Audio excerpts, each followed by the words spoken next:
Jangan suka pahit sama orang. Perkataan mulut meluap dari mana? Yesus berkata perkataan mulut meluap dari hati. Kenapa orang mulutnya suka nyakitin orang? Kenapa perkataan tuh suka pahit? Karena hatinya pahit. Biasanya orang tuh kalau terluka, dia sakit hati sama seseorang, dia akan berusaha menggiring opini yang jahat terhadap orang itu ke teman-temannya. Supaya semua backup dia, semua setuju dengan dia. Tanpa kita sadar. Coba istri sakit hati sama suami. Udah mulai cerita ke anak-anak, bener gak? Supaya apa? Anak-anak bela mama. Sifat manusia. Selalu melupakan kebaikan yang banyak dan mengingat kesalahan yang sedikit. Orang salah sedikit langsung lupa kebaikan orang itu yang banyak. Bener gak?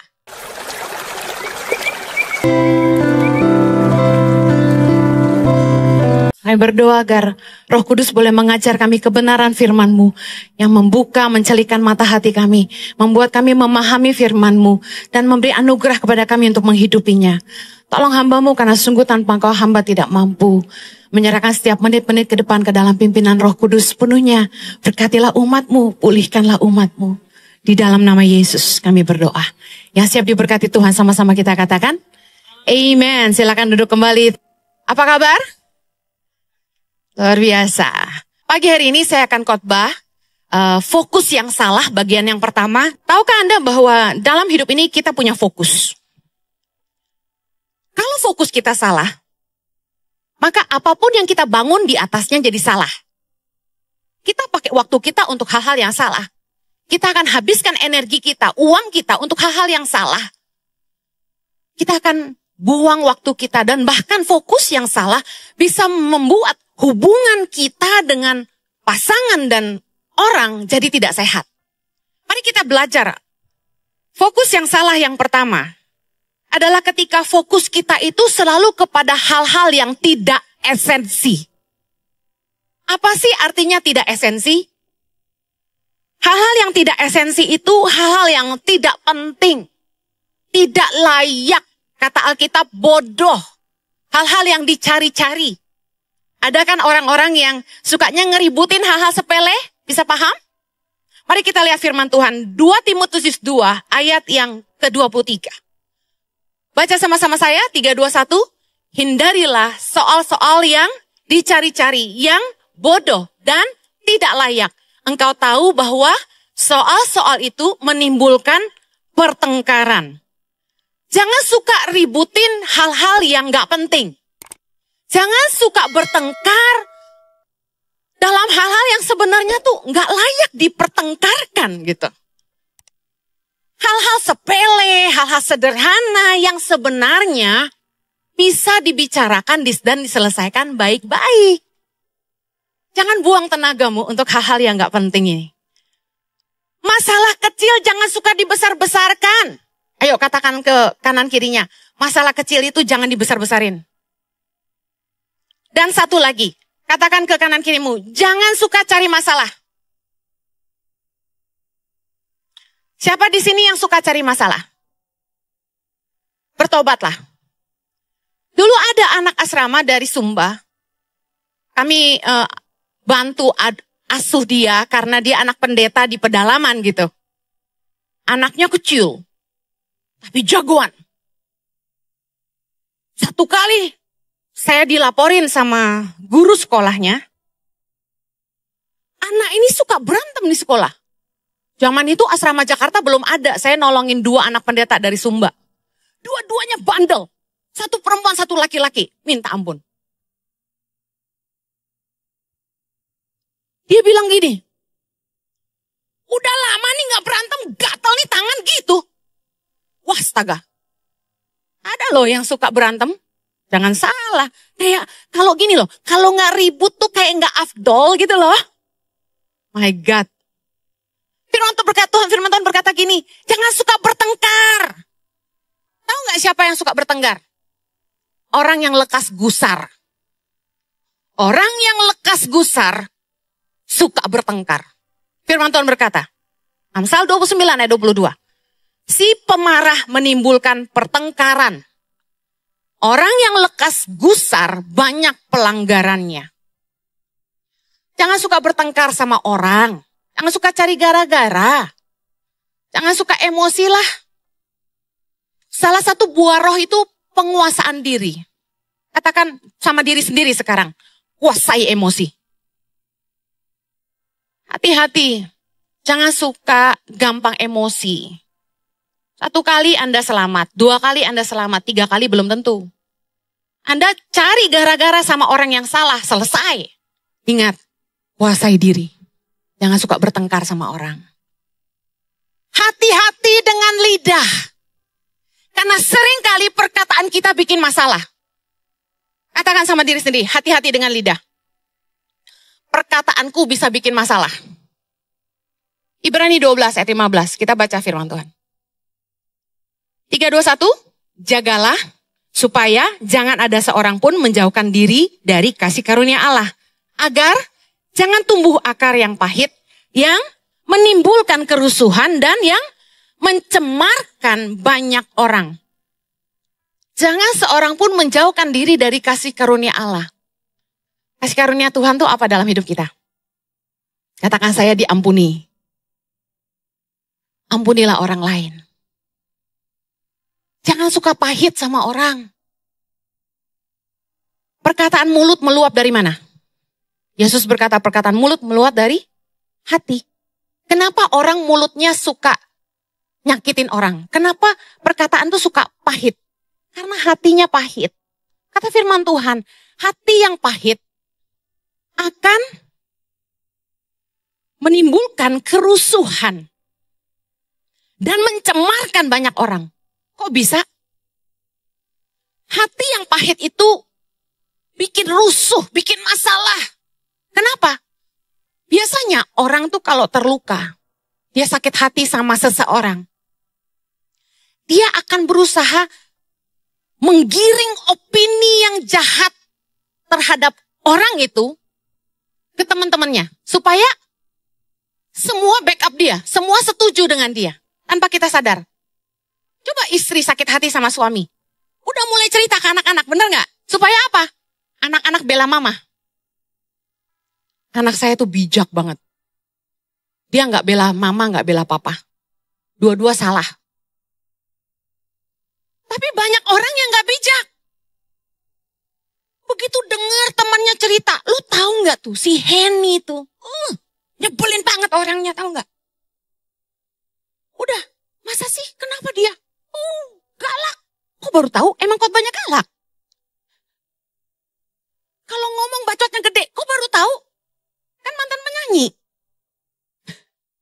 Sedap katanya.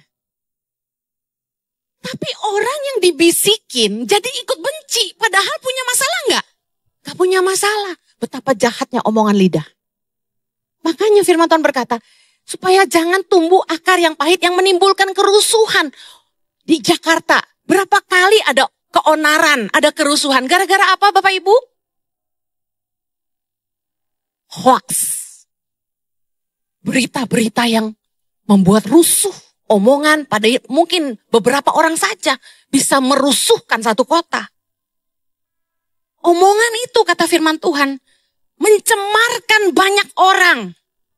Tahu nggak kenapa? Karena ketika kita menumpahkan sakit hati kita sama seseorang kepada orang banyak, kita lagi ngotorin hati nurani banyak orang.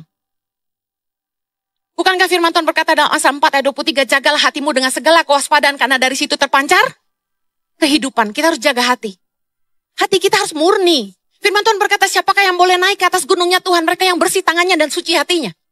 Hati kita tuh berharga bagi Tuhan. Karena waktu kita tidur malam, Tuhan menyelidiki hati kita, kata Raja Daud. Hati kita harus murni. Gak boleh marah sama orang, gak boleh benci. Gak boleh pahit. Gak boleh simpan kebencian di hati kita. Orang gak punya masalah jadi benci sama orang itu gara-gara omongan kita. Bahaya gak? Hati-hati menimbulkan kerusuhan dan mencemarkan banyak orang. Ngotorin hati orang banyak. Matius 15 ayat 18. Yesus berkata, apa yang keluar dari mulut berasal dari hati dan itulah yang menajiskan orang. Jangan sampai mulutmu menajiskan kamu. Amen. Saya mau pesan kepada pelayan-pelayan Tuhan. Jangan suka bertengkar. Makanya kalau lagi dengerin saya khotbah jangan main HP. Dengar firman Tuhan. Jangan suka bertengkar. Anak Tuhan tidak boleh bertengkar. Pelayan Tuhan gak boleh bertengkar. Malu-maluin Tuhan. Di gereja kok ribut-ribut. Urusan parkir aja bisa ribut. Ngisin-ngisini wong. Orang Surabaya bilang. 2 Timotius 2 ayat 24 sampai 26 kita baca yuk. Sedangkan seorang hamba Tuhan tidak boleh bertengkar, tetapi harus ramah terhadap semua orang. Ia harus cakap mengajar, sabar, dan dengan lemah lembut dapat menuntun orang yang suka melawan. Sebab mungkin Tuhan memberikan kesempatan kepada mereka untuk bertobat dan memimpin mereka sehingga mereka mengenal kebenaran. Dan dengan demikian mereka menjadi sadar kembali karena terlepas dari jerat iblis yang telah mengikat mereka kepada kehendaknya. Saya tuh bergumul dalam hidup saya menghadapi banyak orang-orang yang sulit, ya dalam tanda kutip, sulit. Diampuni, bikin salah lagi. Diampuni, tidak mau bertobat. Diampuni, ulangi terus. Ada orang-orang yang mulutnya tuh nggak bisa tobat memang. Dikasih kesempatan, bikin lagi. Saya kasih tahu ya. Lidah itu tidak bertulang tapi bisa mematahkan hati orang. Hati-hati loh. Kita jangan suka ngomongin orang. Anda bisik-bisik di sudut ruangan, pintu pun bisa bicara. Dinding pun bisa mendengar. Bahasanya gitu kan. Apapun yang Anda ngomong tentang orang di kejauhan akan terdengar suatu hari nanti. Dan Anda akan malu sendiri kalau ketahuan Anda ngomongin orang yang sudah menolong Anda. Saya mau kasih tahu, jangan cari masalah, jagalah lidah, jangan ngomongin orang, urus dirimu sendiri. Betul nggak? Ayo, fokuslah yang benar, fokus kepada hal-hal yang esensi. Roma 14 ayat 19 berkata, sebab itu marilah kita mengejar apa yang mendatangkan damai sejahtera dan yang berguna untuk saling membangun. Apa yang jadi fokus kita harusnya? Yang mendatangkan damai sejahtera dan yang berguna, katakan berguna, untuk saling membangun. Jangan bikin rusuh. Yuk, fokus sama hal-hal yang esensi, yang mendatangkan damai sejahtera dan yang berguna untuk saling membangun. Jangan ngurusin yang gak penting-penting, yang mau katakan amin. Fokus yang salah yang kedua.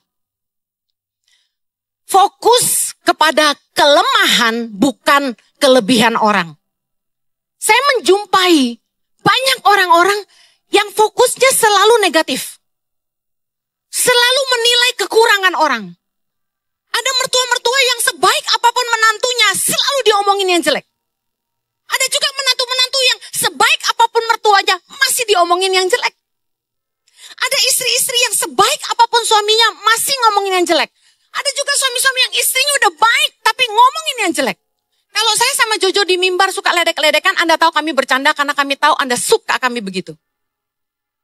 Karena kalau nggak digituin tuh pada ngantuk-ngantuk gitu kan. Jadi kalau kita udah ledek-ledekan di mimbar baru jemaat semangat ketawa-ketawa. Bahkan ada yang ngambil hati lagi bilang gini, kok Bu Heni jelek-jelekin Pak Jojo sih di mimbar? Dia nggak tahu kita lagi bercanda. Jangan fokus sama kekurangan orang. Siapapun di dunia ini pasti punya kelebihan dan punya kekurangan. Pernah dengar istilah nila setitik merusak susu sebelanga? Sifat manusia selalu melupakan kebaikan yang banyak dan mengingat kesalahan yang sedikit. Orang salah sedikit langsung lupa kebaikan orang itu yang banyak. Benar nggak? Kita udah baik sama dia. Begitu kita salah satu kali aja, udah dia jelek-jelekin kita. Dia hancurin nama baik kita. Cuma gara-gara kesalahan yang sedikit. Bahkan mungkin kadang-kadang kita bingung kita salah apa. Sifat manusia, ungrateful, Makanya gak heran Tuhan marah sama bangsa Israel. Kenapa? Gak tahu berterima kasih. Yuk katakan sama dirimu sendiri, aku harus tahu berterima kasih. Tuhan selalu memberkati kita, menjawab doa kita, menyertai kita, melindungi kita. Hanya karena satu kali keinginan kita tidak dijawab Tuhan, kita marah sama Tuhan, kita kecewa sama Tuhan. Manusia tidak bersyukur. Sama dengan sesama juga kita seringkali tidak bersyukur. Orang udah baik sama kita, kita selalu ingat jeleknya aja. Kebaikannya tidak diceritakan, kejelekannya diceritakan kemana-mana. Amsal 17 ayat 19 berkata, siapa menutupi pelanggaran, mengejar kasih. Tetapi siapa membangkit-bangkit perkara, menceraikan sahabat yang karib. Lihatin. Anda ngejar kasih atau kejar musuh? Kalau Anda mengejar kasih, orang tuh salah, udahlah, merem dikit. Siapa yang gak pernah salah, bener gak? Tutup sebelah mata bahasanya gitu. Karena kita tahu gak ada yang sempurna. Contoh nih, kita punya, pembantu di rumah tangga. Dia baik, dia jujur, cuma satu masalahnya, kalau nyapu gak bersih. Saya mau kasih tahu, udah merem aja lah. Cari pembantu yang jujur dan baik tuh susah. Kalau cuma urusan nyapu gak bersih, suruh nyapu lagi. Betul gak? Atau kalau Anda mau lebih bersih, beliin alat pembersih yang pakai sedot. Buang listrik Bu Heni. Ya katanya mau bersih. OCD. Siapa menutupi pelanggaran, mengejar kasih. Karena gak mungkin gak ada orang yang salah. Salah-salah dikit jangan tersinggungan lah.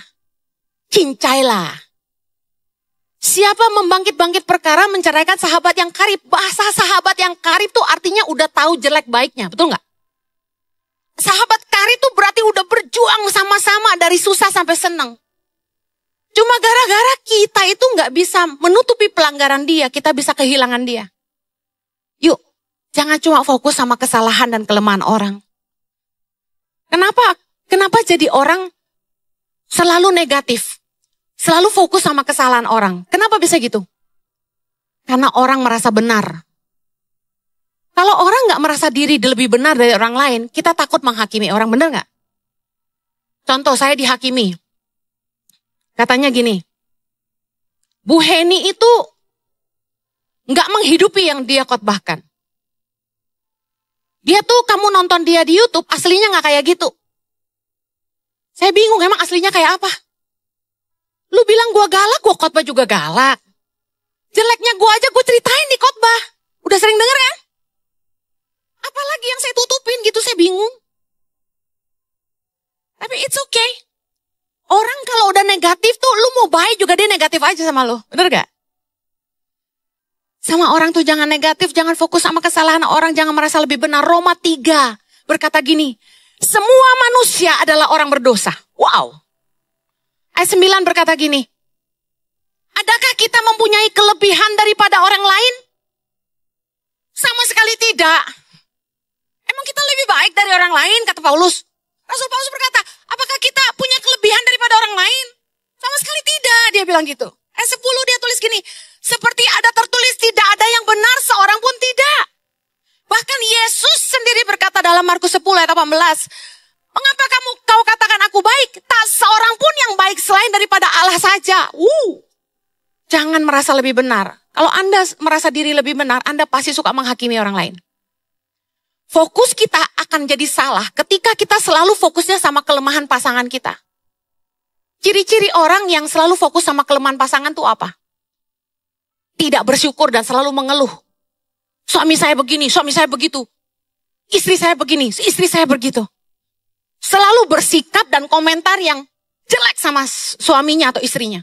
Satu hari ada seorang ibu komentar di IG saya ngomong gini.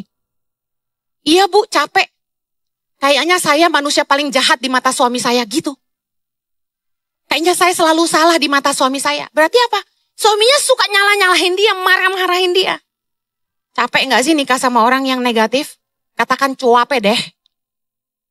Bilang capeknya tuh pakai logat. Cuape deh. Saya paling suka orang Surabaya kalau ngomong. Pasti kalau orang tuh fokusnya sama kelemahan pasangan, selalu merendahkan dan melemahkan omongannya. Selalu menyalahkan dan menghakimi pasangan. Ujung-ujungnya pasti bertengkar. Satu kali ada seorang istri yang cerita ke saya bahwa suaminya tuh gak perhatian. Suaminya gak romantis. Suaminya sibuk kerja. Suaminya gak kasih dia waktu. Dan bla bla bla. Jujur ya, saya paling gak cocok jadi konselor. Kenapa? Saya kan gak tahan kalau dengerin orang ceritanya lama. Dulu waktu saya masih kecil Ibu Heni, dari bayi, terus dia lanjut sampai dia nikah, saya langsung cut. Saya langsung tahu jawabannya. Saya tahu solusi dalam hidupmu. Wah gitu. Jadi kalau orang sudah mulai cerita tentang suaminya jelek, suaminya gini, suaminya gitu. Sebaliknya, kalau ada suami-suami yang cerita istri saya gini, istri saya begitu. Saya tuh langsung cut. Saya ngomong sama perempuan ini. Saya mau tanya, maaf ya, suami kamu selingkuh nggak? Enggak. Doyan perempuan? Enggak. Kasih kamu uang? Kasih. Jadi kesalahannya cuma dia doyan kerja, workaholic. Dia bilang iya. Ya mendingan workaholic daripada womanholic. Laki-laki yang baik itu pasti sibuk, nggak nganggur. Amin. Bapak-bapak kok nggak semangat pagi ini? Saya belain kamu kok kamu nggak ngerti? Laki-laki yang baik pasti sibuk, katakan. Kalau nganggur berarti bocuan. Kalau Anda sampai nganggur berarti usahamu sepi. Berarti Anda tidak punya pekerjaan. Kalau Anda sibuk berarti Anda berbuah dan produktif. Katakan amin. Saya bilang gak ada suami yang sempurna. Lu nikah sama dia itu udah sepaket. Dia doyan kerja, mendingan dia doyan kerja daripada doyan wanita. Udah biarin dia cari duit, dia nyekolahin anak-anak kamu. Dia beliin kamu rumah mewah, kasih kamu mobil. Saya tanya, ada day off gak? Ada. Hari apa? Hari Minggu. Puji Tuhan dong, day off-nya Minggu. Masih bisa ke gereja sama-sama. Iya sih, baru iya sih itu. Dari tadi ngeluh melulu. Saya mau tanya, emang suami kita gak ada bagus-bagusnya? Kenapa harus kita jelekin terus? Sama dengan suami-suami. Istrimu kurang terus. Lu selalu bandingin sama rumput tetangga lebih hijau. Ya lu keluar duit dong. Istri saya gemuk, istri saya gak ngelingsing, istri saya mukanya bopengan. Keluar duit, sini. Saya bantu istri Anda. Ada fulus pasti mulus. Jojo itu diberkati Tuhan suami saya. Kenapa? Gak usah keluar fulus, istrinya mulus. Soalnya saya dipelihara Tuhan, amin. Waktu saya di endorse sama Dermaster, saya tuh nangis. Waktu saya di treatment, kan saya banyak tauco tuh. Udah 2 kali di treatment jadi lebih mulus ya ibu-ibu ya. Terus saya nangis waktu di treatment. Bukan karena sakit.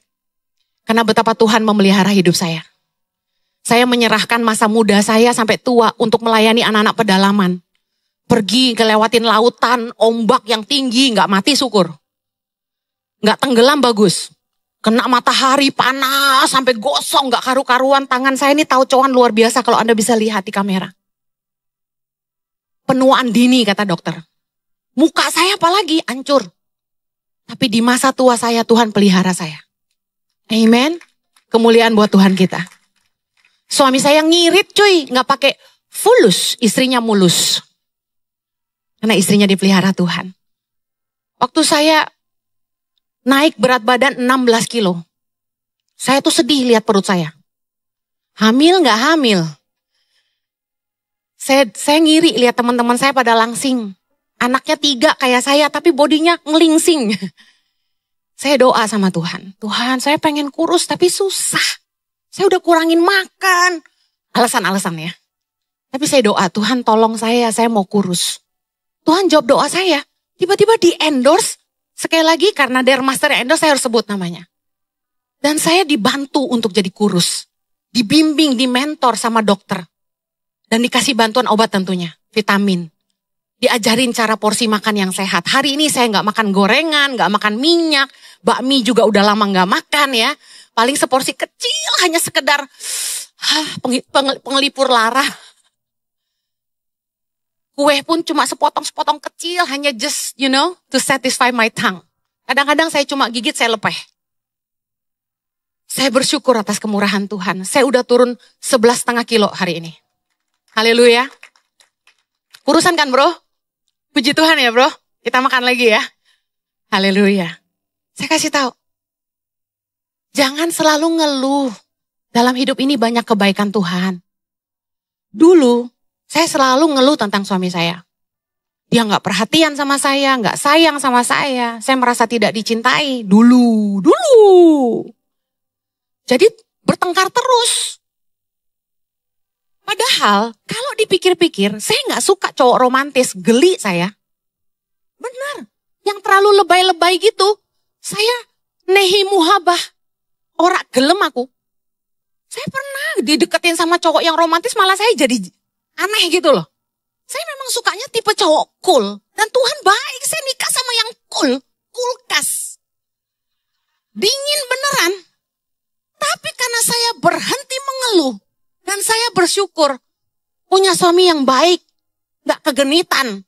Karena kalau suami yang gak mulutnya manis, gak romantis, itu juga gak genit. Dia senyum sama semua wanita karena dia hamba Tuhan. Makanya jangan geeran perempuan-perempuan.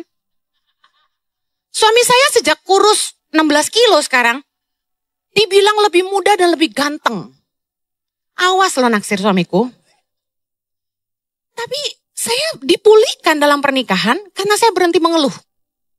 Tuhan bikin saya tuh fokus sama kelebihan suami saya. Jadi khotbah ini real.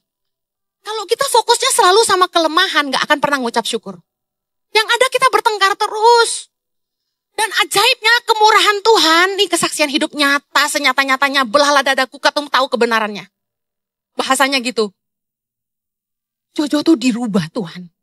Jadi sweet sama saya. Ampun. Benar. Jadi mesra. Sampai gua tuh sampai gini. Bisa sanaan gak sih? Give me space. Sampai kadang-kadang gitu. Jangan peluk-peluk melulu. Stop. Saking dia baik banget, tau gak? Jangan saya bilang, aduh kepala saya pusing, langsung berdiri ambil minyak angin, mau gosok-gosok.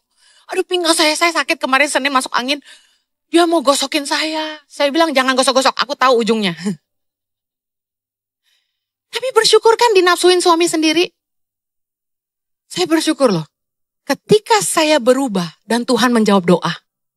Kalau Anda mau doamu dijawab Tuhan. Disayang suamimu. Mulut berhenti mengeluh. Berhenti negatif. Berkati suamimu. Doakan suamimu. Sayangi suamimu. Amen. Sayangi istrimu. Puji istrimu. Biarpun masih ewet. Bilang gini. Kamu tuh wanita lemah lembut. Kamu tuh wanita yang murah hati. Kamu tuh manis sekali sayang. Coba disayang istrinya. Coba suami-suami sayang istri ayo. Yang gak pernah cium, gak pernah peluk sekarang cium.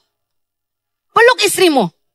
Ya, yang belum nikah jangan. Ya, itu masih haram, oke? Sebenarnya dari kita pacaran, sesadar-sadarnya sifat jelek tuh udah ada, betul? Tapi kenapa dulu kita mau? Karena cinta, Bo. Kalau cinta tuh semua kesalahan tidak kelihatan, betul? Makanya orang bilang cinta itu buta, padahal cinta nggak buta, yang buta kita. Dulu waktu kita mau nikah, kita tahu dia kaku, dia kasar, dia cerewet, dia nggak pinter dandan, semuanya real. Tapi kita mau, kita nikah karena kita cinta. Tapi kenapa setelah nikah, yang nampak semua kekurangannya? Aneh kan kita? Harusnya kita bilang, ternyata aku makin cinta. Cinta sama kamu. Amen. Yuk pandang pasanganmu dan bilang, I love you more today. Aku lebih cinta kamu hari ini. Bapak Ibu, saudari, tidak ada orang yang sempurna. Kita semua harus belajar untuk terus jadi pribadi yang lebih baik. Supaya bisa menyenangkan pasangan kita, amin. Jangan berlindung di bawah kelemahanmu. Tapi mau berubah karena kamu mau pasanganmu bahagia. Kamu mau berubah supaya hidupmu berguna. Anda harus mengerti bahwa menikah dengan siapapun, bekerja kepada siapapun, berteman dengan siapapun, Anda akan menemukan kekurangan dan kelebihan orang. Mari jangan hanya mau menerima kelebihan orang tapi tidak mau mengerti kelemahannya. Hargai. ampuni dan terimalah orang lain. Seperti Tuhan juga telah mengampuni kita dan menerima kita apa adanya. Amen. Berhenti menghakimi. Kolose 3 ayat 13, kita baca sama-sama. 3, 2, 1. Sabarlah kamu seorang terhadap yang lain. Dan ampunilah seorang akan yang lain. Apabila yang seorang menaruh dendam terhadap yang lain, sama seperti Tuhan telah mengampuni kamu, kamu perbuatlah jugalah demikian. Yang mau katakan amin. Ingat, jangan menghakimi kelemahan orang lain. Sabarlah dan ampunilah. Matius 7 ayat 2. Karena dengan penghakiman yang kamu pakai untuk menghakimi, kamu akan dihakimi. Dan ukuran yang kamu pakai untuk mengukur akan diukurkan kepadamu. Saya mau tutup dengan kesaksian ini. Saya dilukai banyak orang-orang yang saya tahu, saya sudah tolong hidup mereka, tapi mereka balas dengan kejahatan.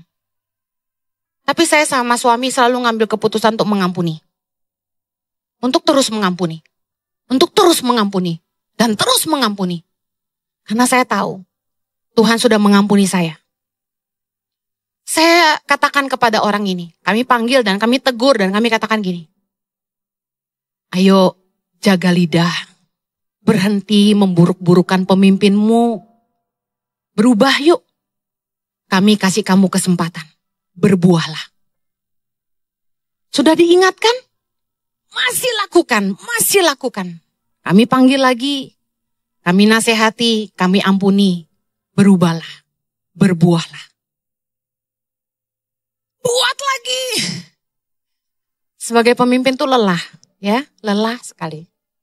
Kita sudah berusaha berbuat baik sama orang kayak gak ada cukupnya gitu loh.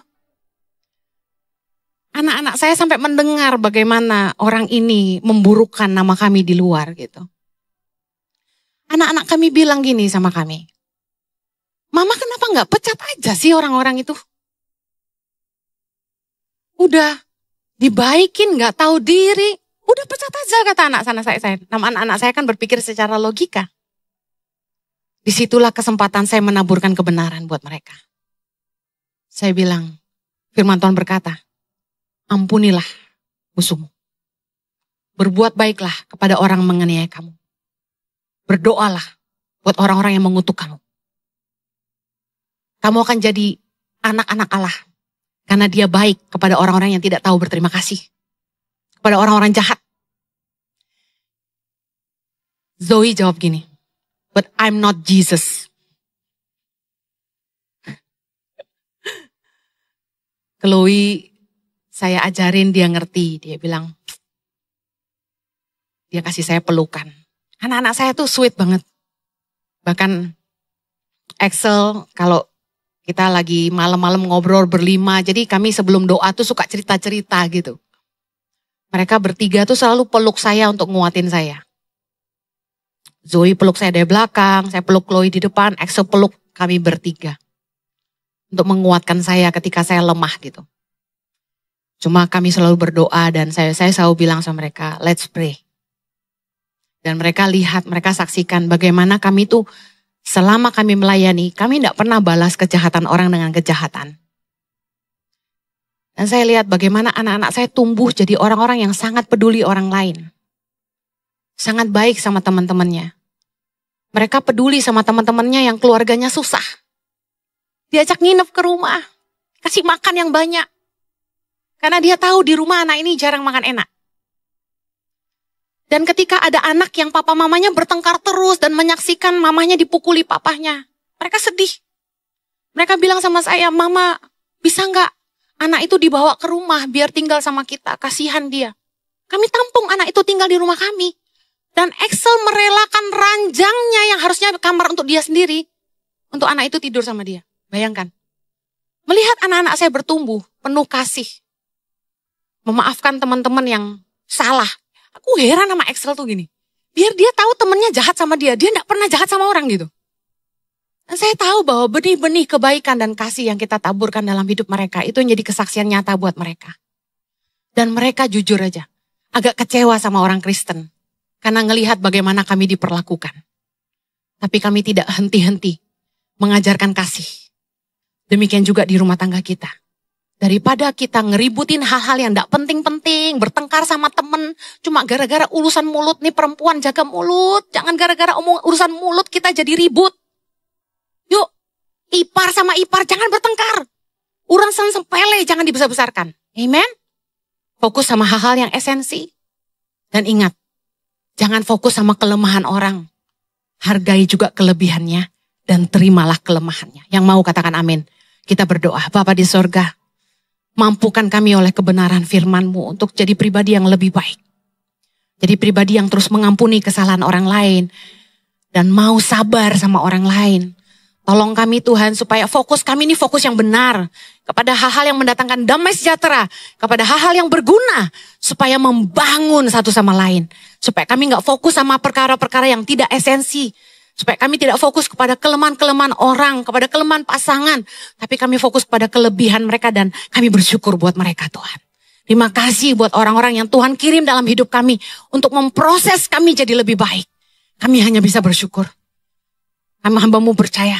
Umat-Mu akan berkemenangan dan mereka sanggup melakukan firman. Di dalam nama Yesus yang diberkati Tuhan, sama-sama kita katakan. Amen.